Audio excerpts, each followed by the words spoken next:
I need your computer. I need your computer. زه ستا کمپیوټر ته ضرورت لرم. Education is very important.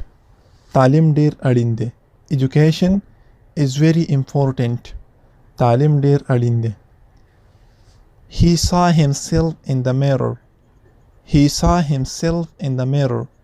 هغه خپل ځان په آینه کې ولید. Himself خپل ځان.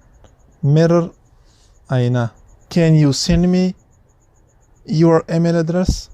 ته کولی شې چې ایمیل ادرس دې راته راولېږې. Can you send me email address? Can you send me your email address? ته کولی شې چې ایمیل ادرس دې راولېږې. Where is the library?